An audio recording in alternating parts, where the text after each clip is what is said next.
Ah, so merong video ng greetings ng isang nag-birthday, right? 60th birthday. And take note, ito ay ginanap mismo sa Malacanang compound. Teka muna, secretary ba siya ni Hello Kitty? Bakit doon sinelebrate? Gaano kaimportante ang nag-birthday na ito na tinatawag nilang si Melionario para doon i-celebrate ang kanyang birthday sa loob ng Malacanang compound? Saan nga yun? Na-discuss ko yun mga nakaraan. Right? Basta dyan sa loob ng Malacanang. And mukhang grande yung birthday. Eto nga, at may pagbati pa.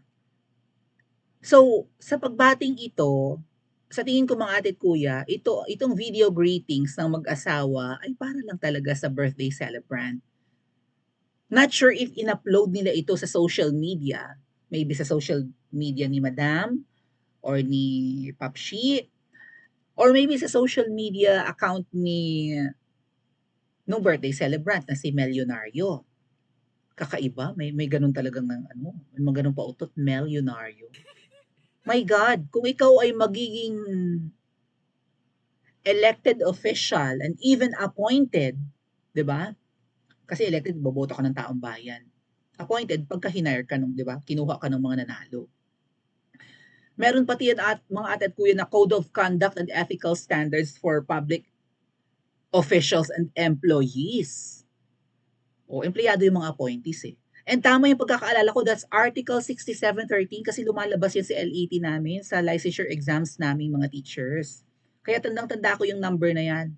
Republic Act 6713, which is the Code of Conduct nga po ng mga public officials and employees. Bakit? Bakit familiar sa akin yung yung RA 6713 ng saligang batas natin? Kasi po, kapag ako ay pumasa, God willing, sa licensure exams ng mga teachers at nag-apply ako sa public school, nag-apply ako sa DepEd, dahil mas malaki ang sweldo sa DepEd magiging part ako ng public employees. Magiging empleyado ako ng gobyerno kasi ang public school ay pag-aari ng gobyerno. Kaya familiar sa akin yung batas na yan. Ang dai namin inaaral ng mga batas. Sakit sa ulo mga ate at kuya, kadai-daing numero. Iba pa yung mga RA na yan sa mga presidential decree at ano-ano pa yon, dai-dai. Para kami abogado nag-aaral ng batas, ano ba? But anyway, dapat alam nga po namin mga teachers yan kasi, di ba, who knows, one day ituturo talaga namin yan kapag binigyan kami ng ganyang subject, hindi naman kami pwedeng mamili, di ba? Kahit ako English major, kung pagtuturuin ako ng PE, kahit di ako marunong mag-basketball, wala akong choice. Kung gusto kong magturo, tanggapin ko na yung ang mga teachers daw sagpang ng sagpang, ganun daw yun. Ako pa naman ayoko ng ganyan. But anyway, wala akong choice, di ba? Yun ang pinurso ko nung college. So, ibig sabihin lang po ng code of conduct na yan ng mga public employees ay mamuhay kayo ng payak. Huwag maluho. Huwag bili ng mga luxury bags kahit yung inyong mga asawa at anak. 'Di ba yung mga next of kins, of course, matawag dyan, yung mga malalapit yung kamag-anak, hindi dapat marangya. Kasi magtatrabaho ka sa gobyerno, maliit lang naman ang sweldo. Well, sa sobrang liit ng sweldo sa Pilipinas, lalo ng private sector, mukha nang malaki ang sweldo sa gobyerno. Right? Katulad ng mga teachers. Kung magtuturo ako, 26 to 30,000 po yan sa public school. Pagka sa private ako nagturo, mga 10,000 lang yan. Yung iba nga, 8,000 pesos eh. Lalo pag beginner teacher ka lang. So, mukhang apakalaki ng sweldo ng, 'di ba, kapag sa gobyerno ka magtatrabaho, kapag ka ikay politiko. Pero hindi pa rin po, ang alam ko ang sweldo nga ng presidente 300,000 a month lang eh. Right? So, paano kang magiging milyonaryo kung sa gobyerno ka lang nagtatrabaho? Well, siguro kung hindi mo gagastusin yung sweldo mo, kung wala kang mga monthly expenses na mababawas dun. 'Di ba? Pero dapat payak nga po ang kaya nga meron tayong mga SALIN Statement of Assets, Liabilities, and Net worth, oo. Kasi nga dapat, 'di ba, mino-monitor ang pagyaman ng mga public officials, hindi ka dapat biglang yaman. Ikaw naman ay empleyado lang ng gobyerno, hindi naman kalakihan ang sweldo diyan, bakit ka biglang yaman? So bakit parang ang goal ng nag-birthday ay maging milyonaryo according na rin sa sinabi ni Madam? Ano ba siya, nadulas ba siya? O yung kanyang birthday greetings ay para lang talaga doon sa nag-celebrate, nga lang at nag-leak. At mag-ingat po yung nag-leak dito, Ate Ira, hello, Mami Ida, hello. May nag-send sa akin ng video. Dalawa, okay? Pero nai-post na rin po pala itong video ni Madam ng pagbati ng, 'di ba, sa kaarawan ni Melquiades. Diyos ko, ang pangalan kakaiba, no? Melquiades. Sana all unique ang pangalan. Akala ko yung Quiades middle name. Buong pangalan pala talaga Melquiades. Taray, parang gatas lang. Melquiades. Parang babaihan, no? Sana all babaihan ang pangalan.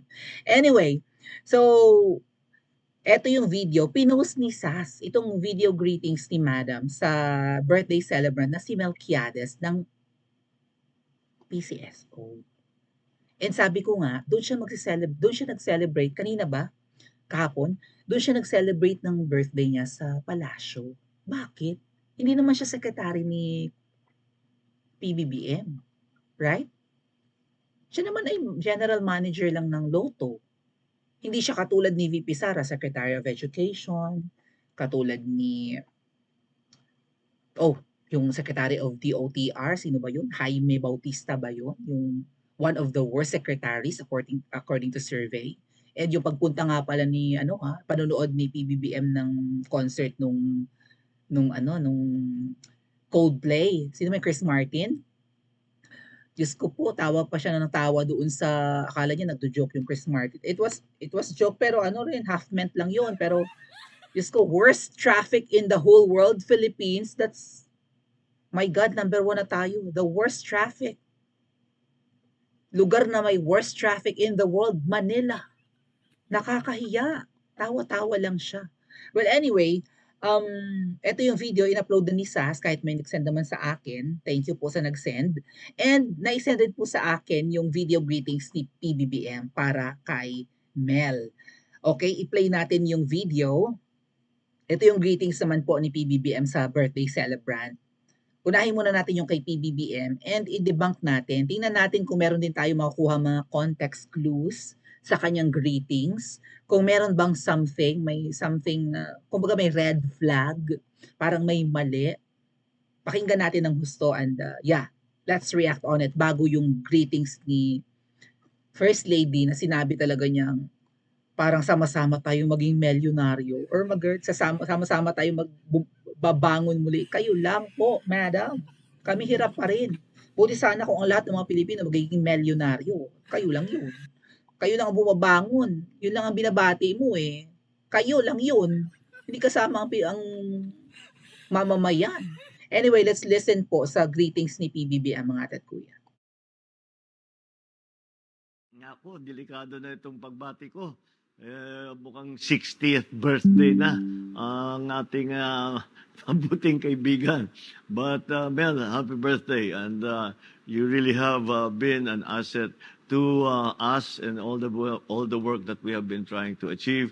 And mabuti naman, it's good to have somebody who has common sense. At alam mo naman, kung minsan mga kasama natin masyadong malayo ang pag-iisip, mabuti may isa tayong kausap kagaya mo na nangunawaan ang buhay ng pangkaraniwan ng Pilipino and continue to work for the betterment of that life. So well worth the 6 years. Wag mo nang isipin, wag mong tatanggapin yung yung senior citizens card mo. Hindi ka magiging 60. Happy birthday, Mel. Okay. Ano daw yun? Teka, balikan natin ha, tapos mag-react tayo. Ating mabuting kaibigan. But Mel, happy birthday, and you really have been an asset to us and all the work that we have been trying to achieve.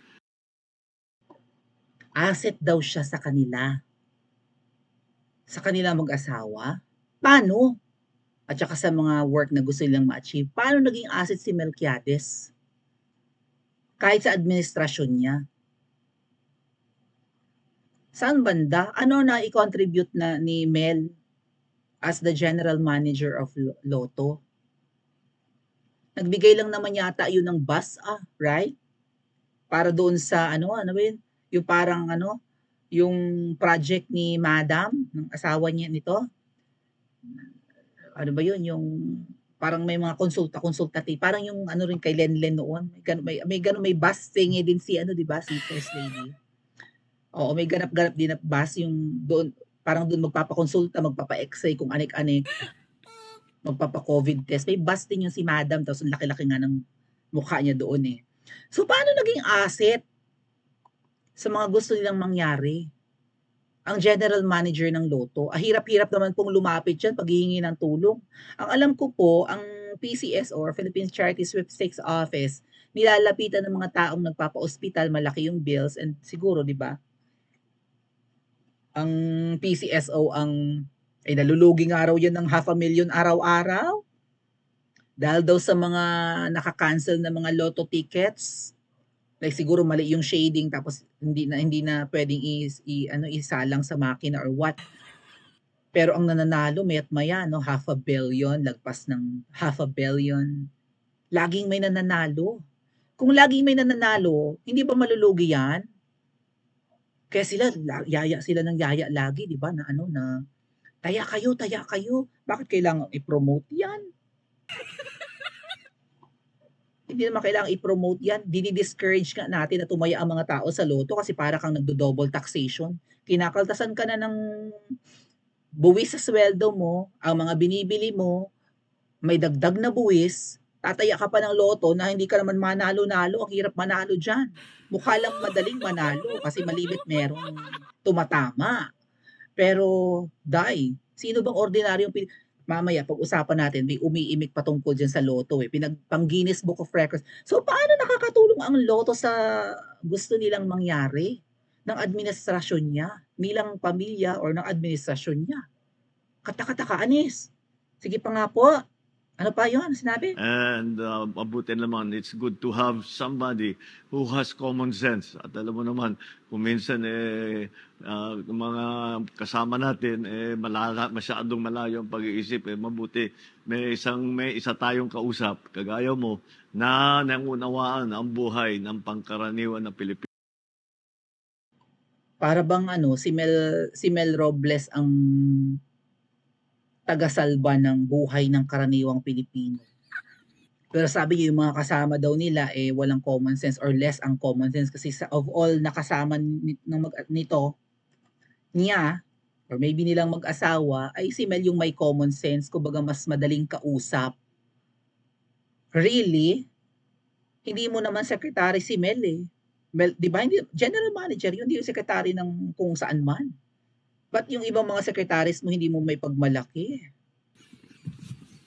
Like VP Sara, sino pa ba yung, si Boyeng Remulla, malabo bang kausap si Boyeng Remulla? Sino pa? DILG Secretary Avalos, malabo bang kausap yun? Si Mel daw, madali kausap, may common sense daw. Minsan tuloy napapaisip ako, common sense in what? Kung binanggit yung kung binanggit ng kung sino man that you think you can deliver, baka yung iba hindi na-gets yung, di ba? Di ba may ganun daw, may nagbabanggit na, do you think he can deliver? So yung iba siguro nilang kausap or ibang kasama nila sa gobyerno, hindi makadeliver at walang common sense. Si Mel nakaka-deliver, siya ang may common sense, siya ang nakagets ng ibig sabihin ng you think they can deliver. Anyway, punta tayo sa message ni Madam. At hindi ko na pala kailangan pang di ba, ipakita sa iyo yung sinend sa aking video, ay pinost naman ni Sas talaga ng, Sas, mag-ingat ka, magugurgur ka, ating. Anyway, eto po, panoorin natin yung shinare na talaga ni Sas na greetings. Dito talaga po papasok yung mga usapin ng milyonaryo. Bakit naman magiging milyonaryo mga ate at kuya? Nakakaloka naman ito. Anyway, yun ba ang goal ng mga umuupo sa gobyerno o maging milyonaryo? Let's listen to Madam. Awkward. Hi, Mel!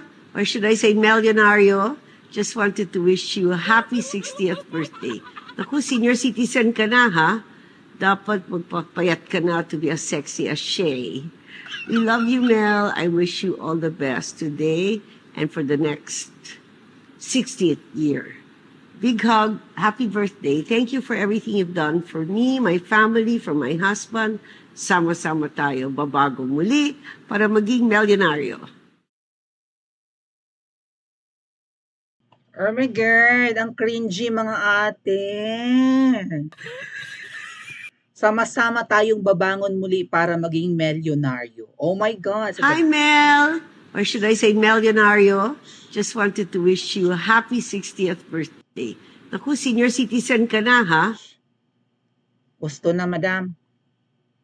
Hi, Mel! Uy! Hi, Mel!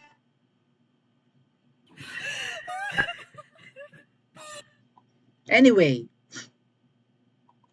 magpapayat ka na para maging sexy, kasing sexy ka ni Shay. Sino yung Shay? Yung Shay ba ay jowa ni Mel? At matabang-mataba na si Mel? Lahat naman po kasi, madam, nang dumikit sa inyo, tumataba, lumulusog, gumaganda ang buhay eh.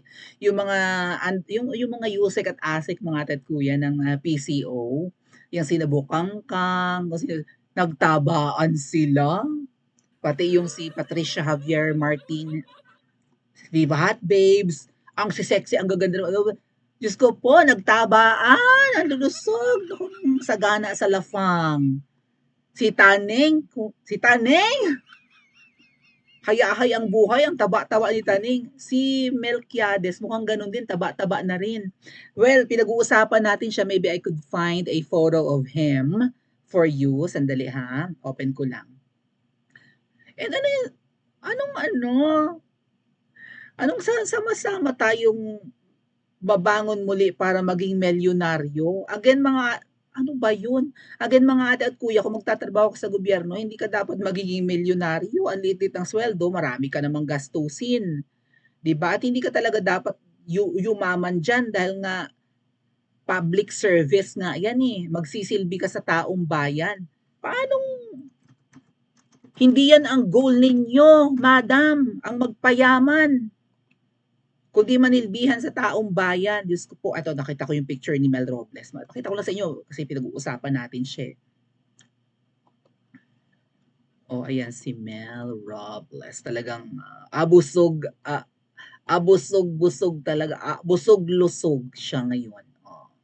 Manager ni Taning at ngayon ay manager na rin ng tayaan ng numero. Si Melquiades Robles. Para makita niyo ang pangalan, hindi ako nagsisinungaling. Melquiades. Apakabongga ng pangalan. Hello sir, shout out po sa inyo.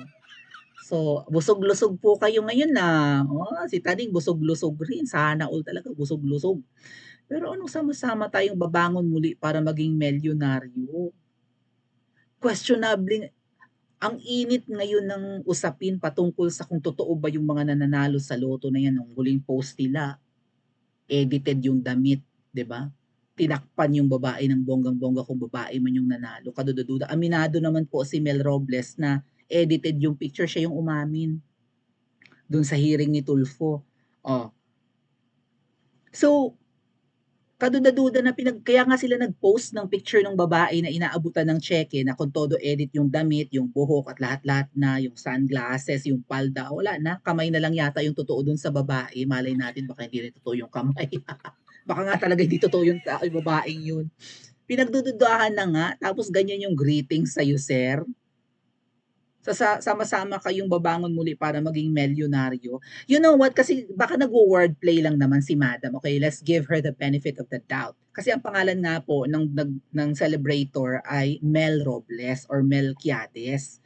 So siguro nag-wordplay si Madam, no? Katunog-tunog naman ng milyonaryo, pero milyonaryo, di ba? Okay, milyonaryo. Madam, kung ikay magpapabibo, ikaw ay lalagyan mo ng kaunting kiliti yung message mo, sana sinabi mo na Mel, yun, sabi niya magpapayag ka na para maging sexy ka na, katulad ni kung sino mo yung binanggit niyang parang babae. Sana sinabi niya, Mel, magpapayat ka na para ikaw ay maging Mel Lusog. Mel Lusog. Right? Total, mag-wordplay ka lang ng Mel. Mel Lusog. Abay, milyonaryo, ate. Milyonaryo sa gobyerno, paano kang yayaman sa gobyerno? Ay di malamang kamkaman. Hindi ka yayaman kung ikay aasa lang sa sweldo mo. Si Pangulong Duterte ba, yumaman? Baka sa bigay-bigay ng mga kakilala niya, oo. Pero sa sweldo ni Pangulong Duterte, 2 pamilya pa yun. Pamilya ng mga Zimmerman at pamilya ng yung kina Hanilet Avancenia. 2 pamilya ang tinutusok. O, PRRD, umuwi pa rin doon sa lumang bahay niya sa Davao, sa Matina ba yun? O.